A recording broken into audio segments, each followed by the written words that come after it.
Hi, welcome to the School Community Huddle with Ana Martinez. And today we have a very special guest. And today's show is going to be a slightly different way. It is going to be done in Spanglish. What is Spanglish? That means we are going to be talking in English and in Spanish. And I'm so excited to have our special guest today because she is a dual immersion teacher. What does that mean? Well, we'll let her explain right now. So Claudia, if you could introduce yourself, the number of years of experience that you have in education, and let us know what is dual immersion. Buenos días, mi nombre es Claudia Conroy y yo soy maestra de doble lenguaje. Como dijo Ana, gracias. Tengo 17 años de experiencia, he enseñado kindergarten, primer grado, segundo grado, y este año regreso a primer grado. Yo vivo en el estado de Washington y he vivido aquí ya van para 8 años y aquí es donde empecé a ser maestra de doble lenguaje. Yo enseño ciencias sociales y lectoescritura en español. Trabajé en California, en Los Ángeles por 9 años y ahí fui maestra de inglés.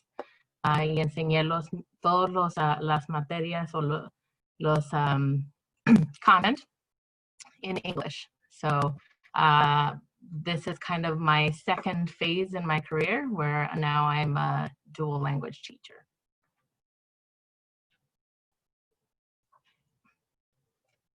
Anna, you're muted. Thank you. I'll edit that out. I'm not sure why, but I'm hearing some feedback every time you talk, like a tapping. I don't know if you hear it, but we'll keep going. I don't, but if you want, I can put on some headphones. Maybe would that help? Yeah, let me pause right now. Okay. Awesome. And for those of you that a dual immersion is a school or a school district that teaches first in a different language and then slowly adds English as the students go move up in grade level. So in this case, Claudia teaches in Spanish to her kindergarten and first grade students. And there is a formula like this much percentage of the day is in Spanish, this much percentage is in English. So dual immersion schools are popping up. They're getting more and more popular, which I wanted to give you a quick story. I did not have a teacher that was Latina or looked like me until 10th grade, and it was my Spanish teacher in high school. And so there's such an importance in seeing someone who looks like you in this position, right? And also I never remember it being like looked down upon, but it was actually not something that we did, which is speak Spanish in school, maybe with my friends, but at least not the school that I went to. So I love learning about dual immersion, especially because historically in the United States, in education, students would get in trouble for speaking Spanish. So historically, if you look up the history, especially Mexicans in California or Latino origins were at schools and they would get in trouble. And this is when sometimes they used to hit in some schools and would get pretty severe punishments. And so a lot of students the language was removed from their vocabulary, which disconnects us from culture to some extent. So now there's this new wave of having dual immersion schools because there's research that shows that students who have a different language, like say they were raised in Spanish, if you give them a strong foundation in Spanish, they can learn a second language much quicker. And they're learning a lot of the base content and vocabulary and numbers that they should be learning. Am I right, Claudia? Or is yes, you're right. And I actually teach in a 50-50 model in my district. And so what that means is that we teach literacy in both languages, en español y en inglés, aprenden lectoescritura. And then they learn math in English. We support some of that math learning in Spanish. And then we teach science and social studies in Spanish, as well as social emotional learning. So students spend half their day in Spanish and half their day in English. And the unique thing about being in Washington, I think, is that I'm teaching students who this is their third language. I have lots of students who come from Somalia, who come from other African countries, who come from Asia, and this is their third language. And so it's what you were saying is very true, because their home language, whatever that is helping them to learn Spanish while they're also learning English. So it's a really exciting opportunity to be able to see that and be a part of that. I love that you teach kindergarten and first grade. I love kindergartners and first graders. And I didn't know I loved them until I was leading a school with kindergartners and first graders. Is it stressful for a student at 4, 5, 6 years old to be learning the second language if they don't have any base of that language? Like, what's the stress? Yes, there's some reluctance at the beginning. A veces, al principio, los estudiantes como que les da miedo, son tímidos, no quieren expresarse, pero entre más oportunidades les damos para escuchar el lenguaje y practicar el lenguaje, entonces ya empiezan a sentirse más cómodos y empiezan a querer compartir. Entonces hacemos muchas canciones, proveemos muchos visuales por medio de dibujos, de fotos, de otras maneras en que ellos pueden visualizar lo que estamos diciendo. Y en mi distrito usamos bastantes estrategias de GLAD, y esas son GLAD is a way to show students learning that is not just from a book. And so it's very interactive. And so students have the opportunity to be hands-on, and it brings them into the learning, and it encourages learning because like I said, we sing chants, we do a lot of oral repetition, we do a lot of hand gestures that are tied to the words that they're learning. So then it becomes fun and exciting for them. Yeah, I can imagine it is stressful. And I can even imagine like how that transfers to students who are immigrants to this country or come to this country, right? And are immersed in English, and how stressful that feels. So let's talk about what are some SEL, ¿qué son estrategias socioemocionales que usas en tu salón? Como te digo, una de las cosas que hacemos es proveer oportunidades para que los estudiantes canten o participen en canciones, porque esa es una manera en que no sienten que es difícil. Y son canciones que les gustan a ellos, y entonces ellos se sienten que es algo que ellos pueden hacer. Entonces, todas las mañanas empezamos en círculo, cantamos la canción de los buenos días, y empiezan a escuchar esas mismas palabras en otras áreas de la instrucción durante el día, y empiezan a reconocer. And then something else that we talk about are cognates, which are words that are the same in English and in Spanish. And so then they start recognizing those throughout the day, and then it lowers their affective filter. And so then they want to find more cognates, and they're like, oh, yo conozco esa palabra. I recognize that word. And so making sure that we identify feeling words in both languages is important.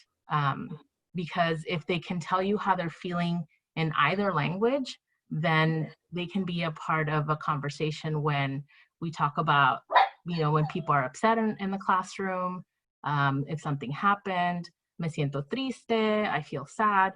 And in kindergarten and first grade, it's very important because they're still learning how to be a part of a classroom community. And so making sure that we give them the strategies for identifying how they're feeling is important, so they can tell each other as well as the teacher. Me siento feliz. I feel happy because I just made a connection. Teachers, if you are listening and you teach students who have a base of a completely different language, Spanish or some other language, why don't we push ourselves as the adults to find cognates in their language that are similar to English, so that they feel connected to you because they're thinking you're trying, and you're making them feel calmer. And for those families that don't know, Claudia used a word called affective filter. Now, that's a teaching term. We use it in education a lot. That just means that we are aware that students will get stressed out when they're learning something new at any point in the year. So we are aware that we have to try strategies that is going to relax them and lower stress, because just like you adults don't learn in a stressful situation, neither do kids. They have to feel safe, they have to feel loved, and they have to feel feliz, happy. So one of the things that I'm hearing in kindergarten is there's so many songs, there's so many poems, there's repetition, there is a lot of validity, like validating their feelings. And I appreciate that. So I'm wondering about, let's talk about the intentional learning environment, because you talked about sitting in a circle, playing these songs, se sienta en un círculo, toca las canciones. So how can a family do that? Because a kid's not, like a 5-year-old was not intended to sit on a computer and watch all day, right? So what can parents do at home to make sure the learning environment for a 5 and a 6-year-old matches the very intentional learning environment that teachers put in hours to make sure that feels happy, that feels love, that feels welcoming? So, algo que pueden hacer es empezar con el abecedario, porque eso es obviamente una de las cosas más básicas. Entonces, algo que hacemos en la escuela es pensar en palabras que empiezan con las letras del abecedario. Entonces, ustedes pueden hacer su propio abecedario. Pueden tener, si tienen papel en blanco en la casa, pueden decir, ok, ¿qué es algo que empieza con la letra A? Y dibujar y decir, arroz. Arroz empieza con la letra A, pensando en cosas que tienen en su casa. So, no tienen que ser cosas como, I know in English we say apple, right? A apple. But let's think about things that are in our homes so that students can make those personal connections to those items and say, oh, I know arroz. I know, yes, I might have an apple in my house. Same thing with the shapes. Finding things in their house that are made, that are in those shapes, and maybe making a chart, like making an alphabet chart, making a shape hunt. Go find shapes in your house that are triangle. And that's something that I did with my students in the spring on Zoom. We would do a color hunt, or we would do a shape hunt. So íbamos a buscar cosas que estaban que eran de esa figura o forma geométrica en la casa. Entonces, es pensar cómo pueden utilizar el espacio en que ustedes se encuentran para promover el aprendizaje de sus hijos, y no necesariamente decir el aprendizaje solamente ocurre en un salón de escuela, porque no es el caso. I love that. So in learning environment, espacio de aprendizaje o ambiente de aprendizaje, the teachers put so much thought. And I don't know if parents, if you ever walked in an elementary classroom and you remember it, or you remember your own, teachers put in hours to make sure that the learning environment is not just beautiful, but it's a learning environment. Because research shows that kids, their attention span is like very, very short, especially in the beginning of the year, especially for a kinder and first grader. So what happens is it's very normal that they get distracted. Los niños se distraen and they start looking around. So the teachers have intentionally created the learning environment. So if Ana starts staring into space, but I see a wall labeled pared, or wall with the W or with a P, maybe it doesn't have the whole word, it just has the letter, then I start seeing that in my environment. And my brain starts to collect that information. And then as I'm learning from Miss Claudia here, eventually it clicks. So parents, you might really love how you've decorated your home. You might really love that you were thoughtful about the color choices and all that. But what I'm hearing from Miss Claudia is maybe just start labeling with your child's work, or with letter sound, like chair with a CH, or S for silla. Like, you just start labeling your learning environment, because that produces cognition in the student's brain. Like they're creating they're making mental models and they're making connections, that it's not just something they're learning, it's actually something they're applying. Something like that, Claudia? Yes, that is absolutely correct. And I think what you said is exactly what needs to happen. I remember when my son, who's 12 now, when he was in preschool and he was learning how to read, we went and used just like Post-its or even just a paper with tape, and we labeled things around the house. And as he was sounding out the word. So, you know, for door, he could only say d, the beginning sound. And so we put a paper with a D on it. And then later on, when he was able to spell the whole word, we put it up. And so that way they can see the progression.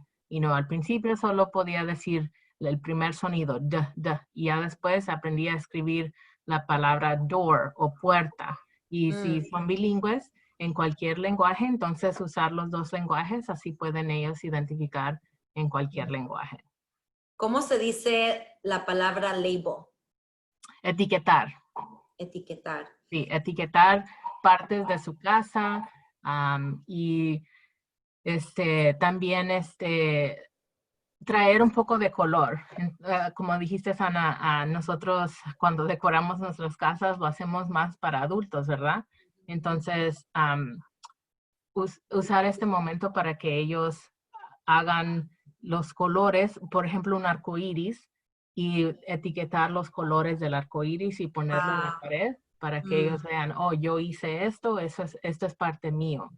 And so when students are able to, when children are able to take ownership of the space around them, then they have that connection, and then they're more willing to learn. Yeah, I like that. So you parents you might be tempted to do all the labeling for them. And if they're still like having trouble holding a pencil or un lápiz, you know, help them, because that's also part of the skills that they learn in kindergarten. So les pueden ayudar a ellos a etiquetar planta, P, y ayudarles así, porque eso los ayuda a acordar. And I just thought of something. If, like for me, I have a small place and I love how I decorated, but say my brother brought my niece over because she, you know, I wanted to help her for an hour or two. You can go to the store and buy a trifold and decorate it with your child so that one, it can be behind them when they're sitting so they can see it. And then it signifies to them, oh, when we go to grandma's house, we're opening up the trifold. And that means like I'm creating my own little mini school environment. And I like that. It could be like a picture of mom and dad in one section, or a picture they drew, a picture of whatnot, like whatever it is. And then some learning stuff that might be similar to what the teacher has in the background. Yeah. Wouldn't that be such a great idea to try? I've seen a lot of those actually, and they have them at the Dollar Tree. So they're $1. They're $1. And you can do something fun to decorate the learning environment, because if you just have your child on a chair and a desk and it's like, that's fine. You are enough. Remember, you're trying your best. Si tiene el niño en la mesa y ahí lo tiene nomás aprendiendo y es todo lo que tiene, por favor, eso está bien. Pero es una idea agarrar, how do you say trifold? I don't know. Es como un cartel. Un cartel, ok.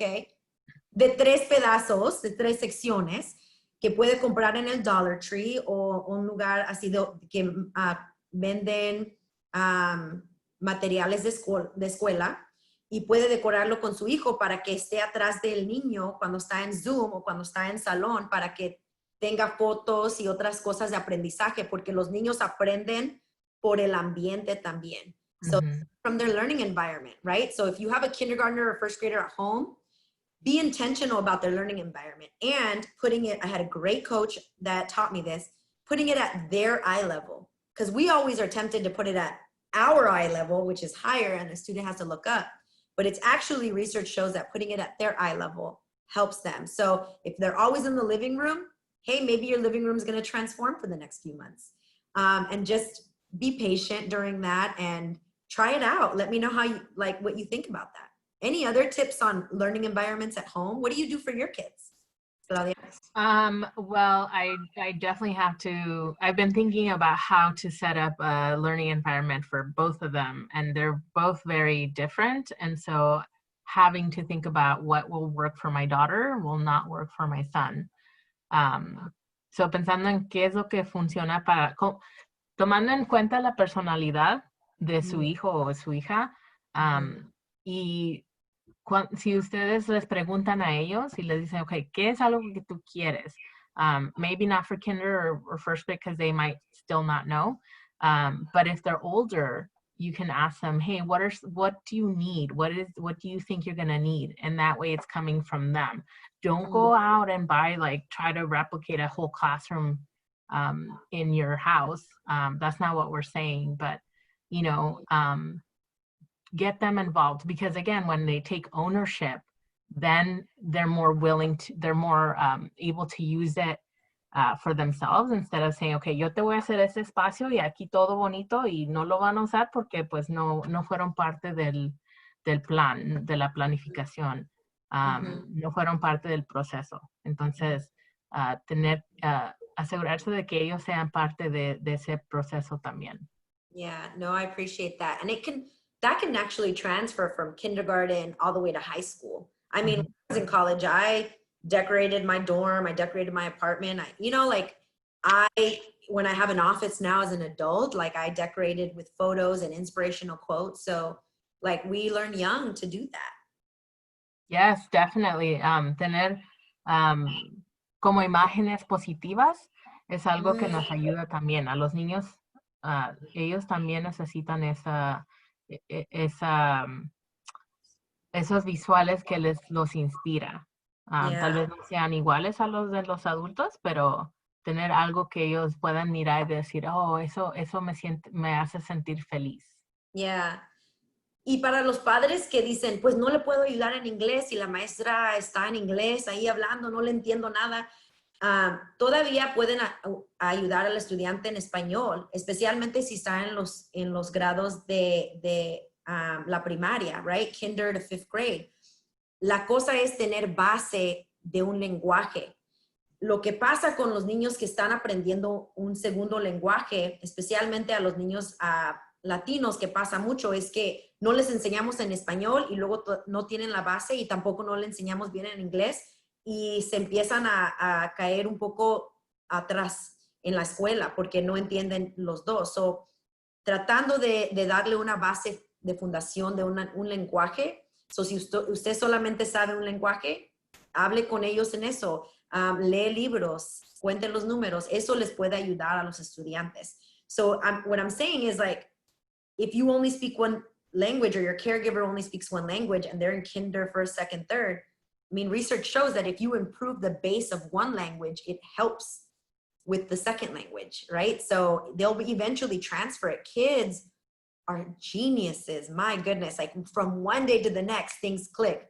And teachers, have patience. Like, I know that they might not be paying attention, or they might look disengaged. Like, try different things, or have grace with yourself, because this is not easy for any of us. And maybe give the tips to the families. Like, if they see something in your learning environment that they like, maybe a letter sound or a document or a resource, send it to the families, have them print it out, and have them have it in the background of your student, because it'll create a connection with you and the student. Like, I have that too.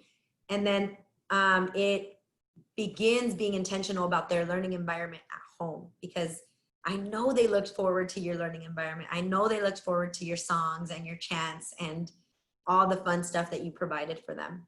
Claudia, do you have any tips for them? How do you say tips in Spanish?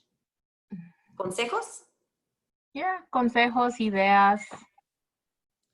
¿Tienes ideas finales, consejos finales para los padres? Do you have any final tips for the families today? You know, I'm going to say this in both languages because I think it's important. So give yourself grace. Give your child and yourself grace. We are going to be spending a lot of time on Zoom, more than we should. And if your child doesn't want to show their face on video, it's okay. I sometimes, after like 3-4 hours, I'm like, okay, you know what? I need to shut off my camera. Like, you can hear me, but you can't see me. And that's okay, because as long as they're participating and they're being engaged in the learning, they don't have to show their face on camera if they don't want to. It helps with lowering that affective filter I talked about earlier. Students might not feel comfortable showing what their house looks like, because that's what we're doing. Teachers are coming into your house. I have the opportunity to have a virtual background, but if you have a Chromebook, you can't do that. And so making sure to give students that choice, that, okay, I'm gonna let you see what my house looks like, or saying, you know what, I don't really feel like you seeing me today, and you just have to accept that and invite them to later on say maybe later. And then as long as it's their choice, I think that's important. And supporting that from parents, not forcing them to show their face. So that's one thing. I think also, eso lo voy a decir en español. Es importante de que los estudiantes tengan la opción de que si no quieren enseñar su cara en Zoom, está bien. Mientras sean parte del aprendizaje, no obliguemos a los niños a tener que enseñar su cara, porque a veces uno de adulto no lo quiere hacer. Entonces, ¿por qué vamos a obligar a los niños a hacer eso? Entonces, dándoles esa opción y decirles, es tu decisión. Si no te sientes cómodo, está bien, porque la realidad es que nosotros como maestros estamos yendo adentro de sus casas.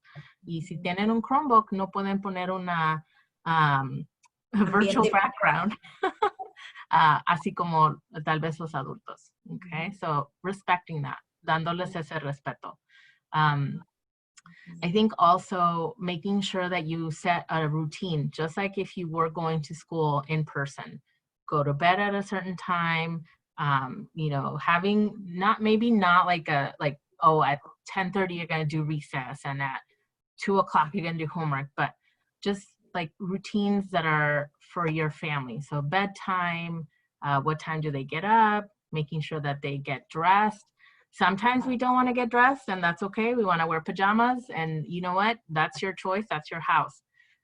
But sometimes it makes us feel good to get dressed, right? To comb our hair, and we just to wear like street clothing, we feel normal. And so that also helps. So encourage them that if they want to, that's a good an option as well. So teniendo una rutina, manteniendo la rutina que tal vez tendrían si estarían yendo a clases en persona, acostándose a cierta hora, leyendo libros en la casa en la noche, despertarse a cierta hora también, hacer lo que tiene que hacer para prepararse, lavarse los dientes, peinarse.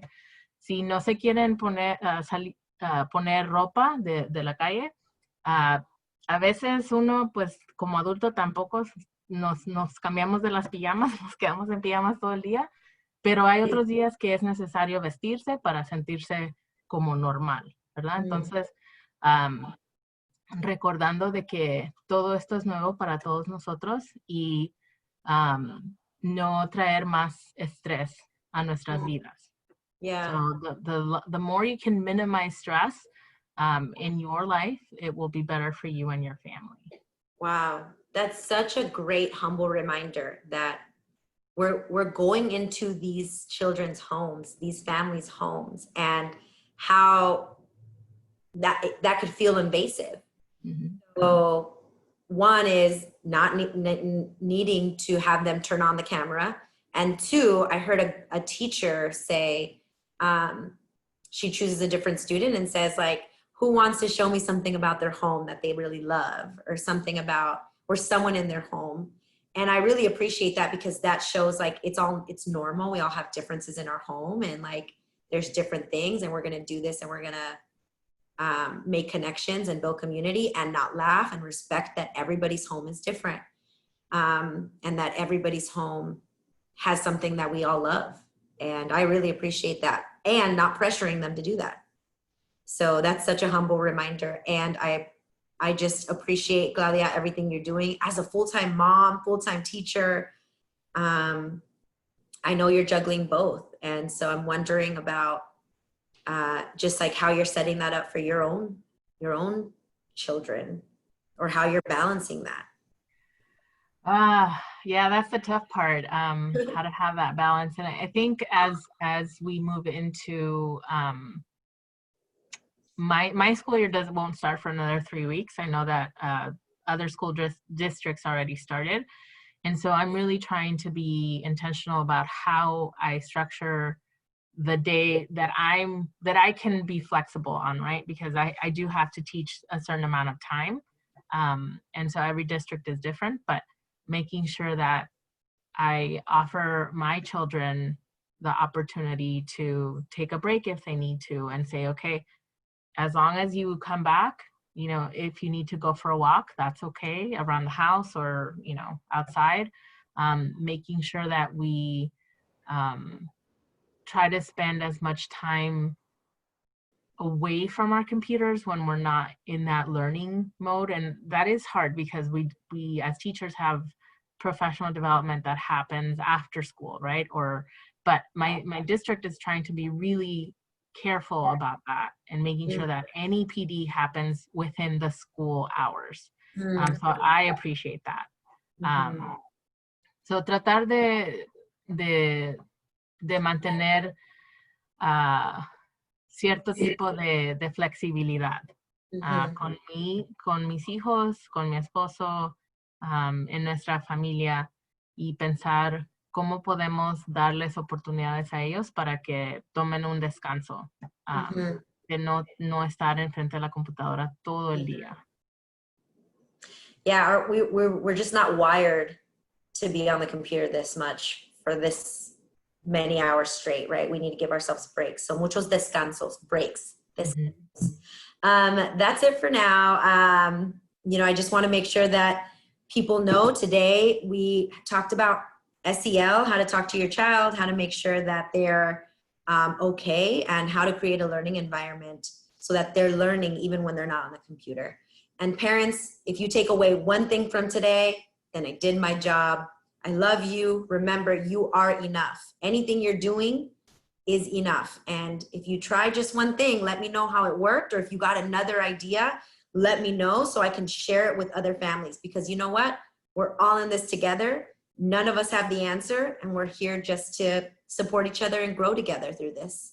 So Claudia, thank you so much for visiting us all the way from Washington.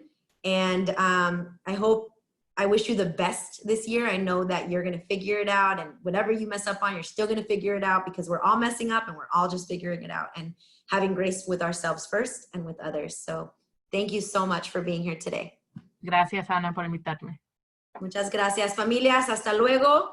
Hasta la otra. Have a great day. Bye.